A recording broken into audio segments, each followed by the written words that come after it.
7 मार्च 2023 प्रातः मुरली ओम शांति बाप दादा मधुबन। मीठे बच्चे विजय रत्न बनने के लिए जीते जी मरकर देही अभिमानी बन बाप के गले का हार बनने का पुरुषार्थ करो। प्रश्न। स्वदर्शन चक्र का राज स्पष्ट होते हुए भी बच्चों में धारणा नंबरवार होती है, क्यों? उत्तर। क्योंकि यह ड्रामा बहुत कायदे अनुसार बना हुआ है। ब्राह्मण ही 84 जन्मों को समझकर याद कर सकते हैं, लेकिन माया ब्राह्मणों को ही याद में विघ्न डालती है, घड़ी घड़ी योग तोड़ देती है। अगर एक समान धारणा हो जाए, सब सहज पास हो जाए तो लाखों की माला बन जाए। इसलिए राजधानी स्थापन होने के कारण नंबरवार धारणा होती है। गीत। मरना तेरी गली में। ओम शांति। बच्चों ने गीत सुना। यह है मरजीवापने का जन्म। मनुष्य जब शरीर छोड़ते हैं तो दुनिया मिट जाती है, आत्मा अलग हो जाती है, तो न मामा न चाचा कुछ भी नहीं रहते। कहा जाता है यह मर गया, अर्थात आत्मा जाकर परमात्मा से मिली। वास्तव में कोई जाते नहीं है, परंतु मनुष्य समझते हैं आत्मा वापस गई या ज्योति ज्योत में समाई। अब बाप बैठ समझाते हैं, यह तो बच्चे जानते हैं, आत्मा को पुनर्जन्म लेना ही होता है। पुनर्जन्म को ही जन्म मरण कहा जाता है। पिछाड़ी में जो आत्माएं आती है, हो सकता है एक जन्म लेना पड़े, बस वह छोड़ फिर वापस चली जाएगी। पुनर्जन्म लेने का भी बड़ा भारी हिसाब किताब है। करोड़ों मनुष्य हैं, एक एक का विस्तार तो नहीं बता सकेंगे। अब तुम बच्चे कहते हो, हे बाबा, हमारी देह के जो भी संबंध है वे सब त्याग, अब हम तुम्हारे गले का हार बनने आए हैं, अर्थात जीते जी आपका होने आए हैं। पुरुषार्थ तो शरीर के साथ करना पड़ेगा, अकेली आत्मा तो पुरुषार्थ कर न सके। बाप बैठ समझाते हैं, जब रुद्र यज्ञ रचते हैं तो वहाँ शिव का चित्र बड़ा मिट्टी का बनाते हैं और अनेक सालिग्राम के चित्र मिट्टी के बनाते हैं। अब वह कौन से सालिग्राम हैं जो बनाकर और फिर उनकी पूजा करते हैं? शिव को तो समझेंगे कि यह परमपिता परमात्मा है, शिव को मुख्य रखते हैं। आत्माएं तो ढेर हैं, तो वे भी सालिग्राम बहुत बनाते हैं। 10,000 अथवा 1,00,000 भी सालिग्राम बनाते हैं। रोज बनाया और तोड़ा फिर बनाया, बड़ी मेहनत लगती है। अब वह न पुजारी न यज्ञ रचवाने वाले ही जानते हैं कि यह कौन है। क्या इतनी सब आत्माएं पूजनीय लायक है? नहीं। अच्छा समझो भारतवासियों के 33 करोड़ सालिग्राम बनाए, वह भी हो नहीं सकता, क्योंकि सभी तो बाप को मदद देते नहीं। यह बड़ी गुह्य बातें हैं समझने की। 4-5 लाख रुपया खर्च करते हैं रुद्र यज्ञ रचने में। अच्छा, अब शिव तो परमपिता परमात्मा ठीक है, बाकी सालिग्राम इतने सब कौन से बच्चे हैं जो पूजे जाते हैं? इस समय तुम बच्चे ही बाप को जानते हो और मददगार बनते हो। प्रजा भी तो मदद करती है ना। शिव बाबा को जो याद करते हैं वह स्वर्ग में तो आ जाएंगे। भल ज्ञान किसको न भी दे तो भी स्वर्ग में आ जाएंगे। वह तो कितने ढेर होंगे, परंतु मुख्य 108 है। मम्मा भी देखो कितनी जबरदस्त रत्न है, कितनी पूजी जाती है। अब तुम बच्चों को देही अभिमानी जरूर बनना है। जन्म जन्मांतर तुम देहाभिमानी रहे हो।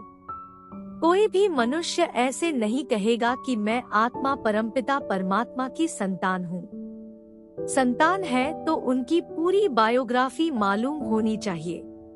पारलौकिक बाप की बायोग्राफी बड़ी जबरदस्त है। तो बच्चे कहते हैं, अब जीते जी मरकर बाबा हम आपके गले का हार जरूर बनेंगे। आत्माओं की भी बड़ी बड़ी माला है, वैसे ही फिर मनुष्य सृष्टि की बड़े ते बड़ी माला है। प्रजापिता ब्रह्मा है मुख्य, इनको आदम आदि देव महावीर भी कहते हैं। अब यह बड़ी गुह्य बातें हैं। तुम समझते हो हम सब आत्माएं एक निराकार बाप की संतान है और यह मनुष्य सृष्टि का सारा सिजरा है, जिसको जीनोलॉजिकल ट्री कहा जाता है। जैसे सरनेम होता है ना अग्रवाल, फिर उनके बच्चे पोत्रे अग्रवाल ही होंगे। सिजरा बनाते हैं ना, एक से फिर बढ़ते बढ़ते बड़ा झाड़ हो जाता है। जो भी आत्माएं हैं वह शिव बाबा के गले का हार है। वह तो अविनाशी है। प्रजापिता ब्रह्मा भी तो है। नई दुनिया कैसे रची जाती है? क्या प्रलय हो जाती है? नहीं, दुनिया तो कायम है। सिर्फ जब पुरानी होती है तो बाप आकर उनको नया बनाते हैं। अभी तुम समझते हो हम नए थे। हमारी आत्मा पवित्र नहीं थी, प्योर सोना थी। उनसे फिर हम आत्माओं को जेवर, शरीर भी सोना मिला, उसको काया कल्पत्रु कहते हैं। यहाँ तो मनुष्यों की एवरेज आयु 40 से 45 वर्ष रहती है। कोई कोई की करके 100 वर्ष होती है। वहाँ तो तुम्हारी आयु एवरेज 125 वर्ष से कम होती नहीं। तुम्हारी आयु कल्प वृक्ष समान बनाते हैं। कभी अकाले मृत्यु नहीं होगी। तुम आत्माएं शिव बाबा के बच्चे हो। ब्रह्मा द्वारा जरूर ब्राह्मण पैदा होंगे, उनसे फिर प्रजा रची जाती है। पहले पहले तुम ब्राह्मण बनते हो, ब्रह्मा मुख वंशावली। शिव बाबा तो एक है, फिर माता कहा। यह बड़ा गुह्य राज है। मैं इन द्वारा आकर तुम बच्चों को एडाप्ट करता हूँ, तो तुम पुरानी दुनिया से जीते जी मरते हो। वह जो एडाप्ट करते हैं वह धन देने के लिए करते हैं। बाप एडाप्ट करते हैं, स्वर्ग का वर्षा देने के लिए लायक बनाते हैं। साथ में ले जाएंगे, इसलिए इस पुरानी दुनिया से जीते जी मरना है। गृहस्थ व्यवहार में रहते पवित्र बन बाप का बनना है। हम वहाँ के रहने वाले हैं। फिर सतयुग में सुख का पाठ बजाया। यह बातें बाप समझाते हैं, शास्त्रों में तो है नहीं। अब बाप बैठ तुम आत्माओं को पवित्र बनाते हैं, आत्मा की मैल निकालते हैं। तुमको ज्ञान का तीसरा नेत्र मिलता है। उन्होंने फिर तीसरी की कथा बैठ बनाई है। वास्तव में बात यहाँ की है। तुमको ब्रह्मांड से लेकर सारे सृष्टि के आदिमध्यांत का सारा समाचार मिल जाता है। बाप एक ही बार आकर समझाते हैं। सन्यासी तो पुनर्जन्म लेते रहते हैं। यह तो आया और बच्चों को पढ़ाया, बस। यह तो नई बात हो जाती है। शास्त्रों में यह बातें हैं नहीं। यह बहुत बड़े ते बड़ा कॉलेज है। कायदा है, एक हफ्ता तो अच्छी रीति समझना पड़े, भट्ठी में बैठना पड़े। गीता का पाठ अथवा भागवत का पाठ भी एक हफ्ता रखते हैं ना, तो 7 रोज भट्ठी में बैठना पड़े। विकारी तो सभी हैं, भले सन्यासी घर बार छोड़ निर्विकारी बनते हैं, फिर भी जन्म विकार से लेकर फिर निर्विकारी बनने लिए सन्यास करते हैं। कई पुनर्जन्म को भी मानते हैं, क्योंकि मिसाल देखते हैं। कोई बहुत वैद्य शास्त्र पढ़ते पढ़ते शरीर छोड़ते हैं, तो उन संस्कारों अनुसार फिर जन्म लेते हैं, तो छोटेपन में ही शास्त्र अध्ययन हो जाते हैं। जन्म ले अपने को अपवित्र समझ फिर पवित्र बनने के लिए संन्यास करते हैं। तुम तो एक ही बार पवित्र बन देवता बनते हो, तुमको फिर संन्यास नहीं करना पड़ेगा, तो उनका संन्यास अधूरा हुआ ना। यह बातें खुद भी समझा नहीं सकते हैं, बाबा बैठ समझाते हैं। वह है उत्तम ते उत्तम बाप, जिसके तुम बच्चे बने हो। यह स्कूल भी है, रोजाना नई नई बातें निकलती है। कहते हैं आज गुह्य ते गुह्य सुनाता हूँ, नहीं सुनेंगे तो धारणा कैसे होगी। अब बाप बैठ समझाते हैं, तुम मेरे बने हो तो शरीर का भान छोड़ो, मैं गाइड बन आया हूँ वापस ले जाने। तुम हो पांडव संप्रदाय, वह जिस्मानी पंडे हैं, तुम रूहानी पंडे हो। वह जिस्मानी यात्रा पर ले जाते हैं, तुम्हारी है रूहानी यात्रा। उन्होंने तो पांडवों को हथियार दे युद्ध के मैदान में दिखाया है। अभी तुम बच्चों में भी ताकत चाहिए। बहुत होते जाएंगे तो फिर ताकत भी बढ़ती जाएगी। तो बाप बैठ समझाते हैं कि मैंने तुमको गोद में लिया है इस ब्रह्मा द्वारा, इसलिए इनको माता पिता कहा जाता है। यह तो सब कहते हैं तुम माता पिता, हम बालक तेरे। अच्छा, उनको तो गॉड फादर कहा जाता है, गॉड मदर तो नहीं कहा जाता। तो मदर कैसे कहते? मनुष्य फिर जगदम्बा को मदर समझ लेते हैं, परंतु नहीं, उनके भी माता पिता है। उनकी माता भला कौन सी है? यह बड़ी गुह्य बातें हैं। गायन तो है परंतु सिद्ध कर कौन समझाए? तुम जानते हो यह माता पिता है, पहले है माता। बरोबर तुमको इस ब्रह्मा माता के पास पहले आना पड़े। इनमें प्रवेश कर तुमको एडाप्ट करता हूँ, इसलिए यह माता पिता ठहरे।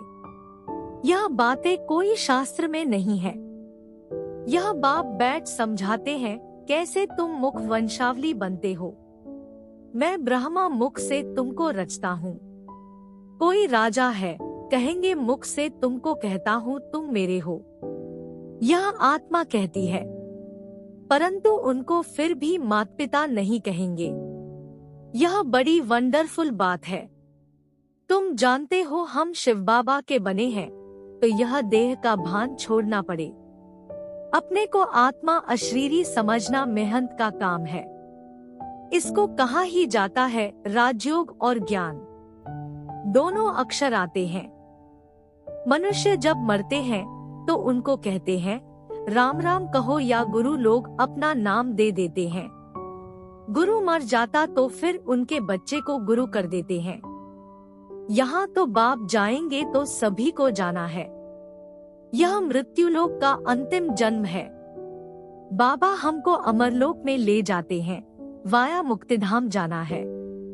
यह भी समझाया जाता है जब विनाश होता है तो यह कलयुग का पुर नीचे चला जाता है, सतयुग ऊपर आ जाता है। बाकी कोई समुद्र के अंदर नहीं चले जाते हैं। यहाँ तुम बच्चे सागर के पास आते हो रिफ्रेश होने। यहाँ तुम सम्मुख ज्ञान डांस देखते हो, दिखाते हैं गोपियों ने कृष्ण को डांस कराई। यह बात इस समय की है। चात्रक बच्चों के सामने बाप की मुरली चलती है। बच्चों को भी सीखना पड़े, फिर जो जितना सीखे। समझाना है बेहद के बाप से स्वर्ग का वर्षा लो। हे भगवान कहते हो वह तो है रचिता, जरूर स्वर्ग ही रचेंगे। यह एक ही बाप है जो स्वर्ग रचते हैं, वो फिर आधा कल्प चलता है। बाबा तुम्हें कितने राज समझाते हैं। बच्चों को मेहनत कर धारणा करनी है। स्वदर्शन चक्र का राज भी बाबा ने कितना साफ बताया है। 84 जन्मों के चक्र को ब्राह्मण ही याद कर सकते हैं। यह है बुद्धि का योग लगाकर चक्र को याद करना। परंतु माया घड़ी घड़ी योग तोड़ देती है, विघ्न डालती है। सहज हो तो फिर सब पास कर ले, लाखों की माला बन जाए। यह तो ड्रामा ही कायदे अनुसार है। मुख्य है 8, उनमें फर्क नहीं पड़ सकता। त्रेता के अंत में जितने प्रिंस प्रिंसेस हैं, सभी मिलकर जरूर यहाँ ही पढ़ते होंगे। प्रजा भी पढ़ती होगी। यहाँ ही किंगडम स्थापन होती है। बाप ही किंगडम स्थापन करते हैं और कोई प्रिसेप्टर किंगडम नहीं स्थापन करते। यही बड़ा वंडरफुल राज है। सतयुग में लक्ष्मी नारायण का राज्य कहाँ से आया? कलयुग में तो राजाई है नहीं, अनेक धर्म है। भारतवासी कंगाल है। कलयुग की रात पूरी हो, दिन शुरू हुआ और बादशाही चली। यह क्या हुआ? अल्लाह अवलदीन का खेल दिखाते हैं ना, तो कारून के खजाने निकल आते हैं। तुम सेकंड में दिव्य दृष्टि से वैकुंठ देख आते हो। अच्छा, माता पिता बाप दादा, बच्चे, सारी फैमिली इकट्ठी बैठी है। मीठे मीठे सिकील्धे बच्चों प्रति माता पिता बाप दादा का याद प्यार और गुड मॉर्निंग। रूहानी बाप की रूहानी बच्चों को नमस्ते। धारणा के लिए मुख्य सार: 1. बाप समान सभी को रिफ्रेश करने की सेवा करनी है। चात्रक बन ज्ञान डांस करनी और करानी है। 2. इस शरीर का भान छोड़ पुरानी दुनिया से जीते जी मरना है। अशरीरी रहने का अभ्यास करना है। स्वयं को स्वर्ग के वर्षे का लायक भी बनाना है। वरदान: होली के अर्थ स्वरूप में स्थित हो सच्ची होली मनाने वाले हाईएस्ट होलीएस्ट भव। होली अर्थात जो कुछ हुआ वह हो गया, होलिया। जो सीन हुई होली अर्थात बीत गई, बीती को बीती करने के लिए सदा ड्रामा की ढाल को यूज करो। होली का रंग पक्का तभी लगता है जब हर वक्त याद रहता कि होली जो बीता हो गया। वह कभी ड्रामा की कोई भी सीन देखते क्यों, क्या, कैसे, इन प्रश्नों में उलझते नहीं। सदा ज्ञान मंथन कर अपनी होलीएस्ट और हाईएस्ट स्टेज बना लेते हैं। स्लोगन: सबसे बड़े धनवान वह है जिनके पास पवित्रता का सर्वश्रेष्ठ खजाना है। कृपया आज की मुरली पर लाइक, कमेंट और चैनल को सब्सक्राइब जरूर करें।